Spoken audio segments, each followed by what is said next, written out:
Bienvenue dans l'invité de la rédaction sur Medi 1 TV Afrique. Pour ce numéro, nous recevons Karamoko Bamba, le président du conseil d'administration de l'Union des radios de proximité de Côte d'Ivoire. Avec lui, nous allons parler de la contribution de ces radios dans le développement du pays. Merci d'avoir répondu présent sur notre plateau. Merci.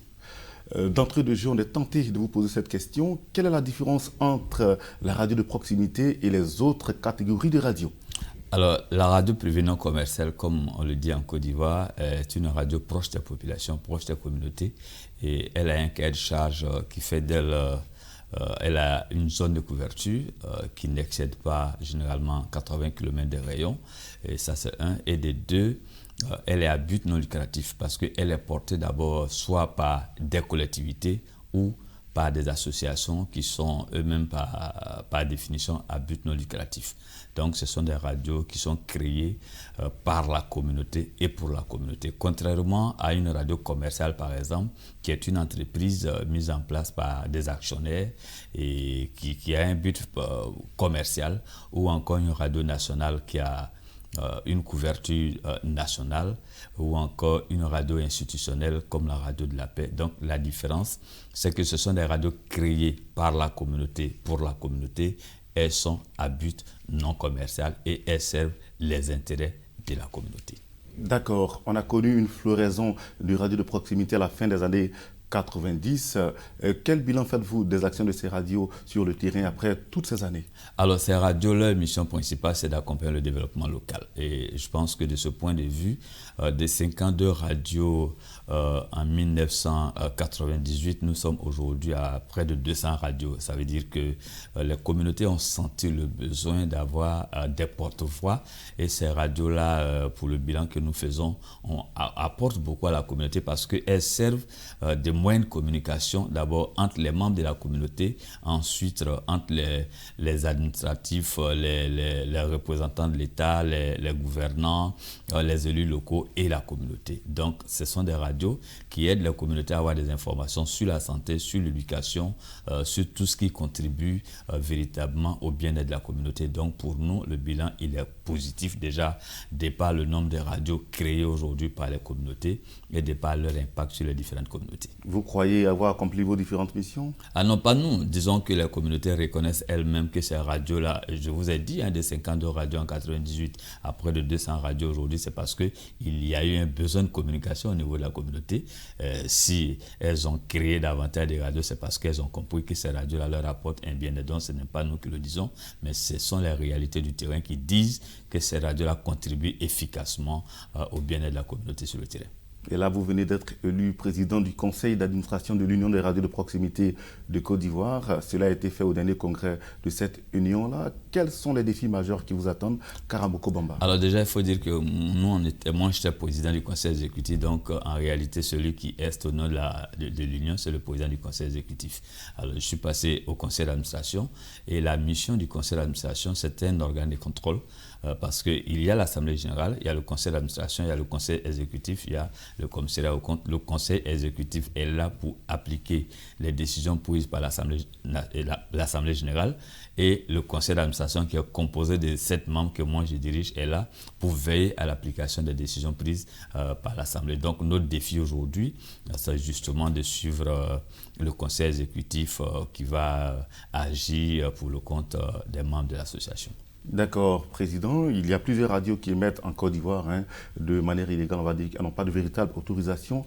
Que comptez-vous faire pour que la situation soit régularisée tout simplement? Disons que cette situation a commencé à être régularisée. Je voudrais, sur votre plateau, dire infiniment merci au président de la Haute Autorité de la Communication Audiovisuelle, Maître Bourgoin, qui a bien voulu régulariser déjà le 27 janvier 36 de ces radios. Il faut dire que cela a une histoire. Ce sont des radios qui ont été créées à l'occasion de la crise militaro-politique que la Côte d'Ivoire a connue dans les années 2000. Donc, comme l'État n'avait pas la possibilité d'être sur tout le territoire et que le territoire était divisé en deux en son temps, les communautés ont senti le besoin de créer des radios pour se parler. Donc aujourd'hui, le président Bourgoin a commencé à régulariser ces radios. Je voudrais vraiment lui dire merci. Il y a 36 déjà qui ont été régularisés. ne faut pas comprendre. Ce sont des radios qui n'avaient plus d'identité. C'est comme quelqu'un qui existe, qui est né, qui n'a pas de pièce d'identité. Maintenant, on vient de leur donner des pièces d'identité. Et je pense qu'il faut dire merci infiniment au président de la ACA. On va revenir sur cet aspect très très important.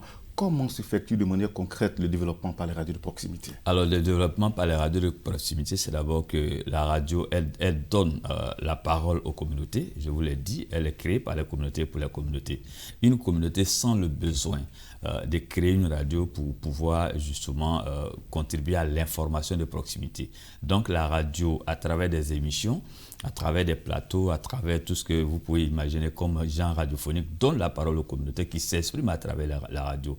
Les communautés remontent des informations aux autorités pour permettre aux autorités de décider. Des informations viennent aussi des autorités pour permettre aux communautés de bénéficier d'un certain nombre d'infrastructures. Donc, la radio contribue au bien-être de la communauté en donnant la parole à la communauté et en donnant la parole aux autorités qui s'adressent aux communautés.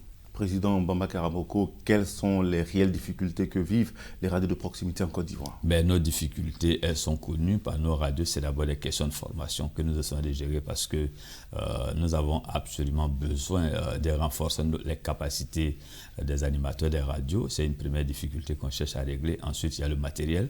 Vous comprenez aujourd'hui que nous sommes dans un monde qui évolue très vite sur le plan technologique. Donc, il faut renforcer les capacités matérielles des radios pour qu'elles soient beaucoup plus performantes et plus compétitives. Et il y a naturellement la question de financement. Nous sommes dans des communautés. Ce sont des radios privées non commerciales à but non lucratif, mais elles ont besoin de moyens pour faire face à leur fonctionnement et à faire des investissements. Donc, ce sont essentiellement ces préoccupations que l'Union essaie de régler au quotidien. Il faut dire qu'on a aujourd'hui une oreille attentive quand même à travers l'État de Côte d'Ivoire, à travers plus précisément le Fonds de soutien et de développement de la presse qui essaie d'appuyer les radios. Donc, et puis les institutions internationales, le système des Nations Unies qui essaie aussi d'appuyer les radios en faisant des communications de proximité sur nos radios. Nous sommes en Côte d'Ivoire et les élections législatives sont prévues pour très bientôt d'ailleurs. Est-ce que vous avez prévu une campagne par rapport à ces échéances électorales? Mais absolument, les radios ont toujours contribué efficacement à la cohésion sociale et à la paix en Côte d'Ivoire à travers les communications sur la paix, sur la cohésion sociale. Et nous faisons des émissions et c'est pour ça que je vous parlais tantôt de l'appui du système des Nations Unies, que ce soit le PNUD, l'UNICEF et les autres systèmes des Nations Unies.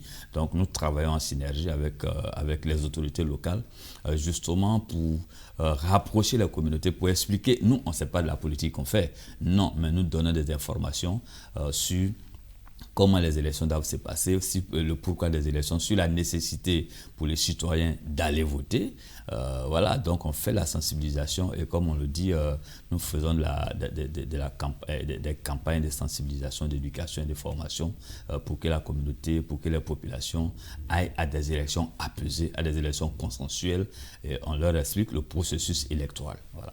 Nous sommes pratiquement au terme de notre entretien. Vous avez certainement un mot de fin?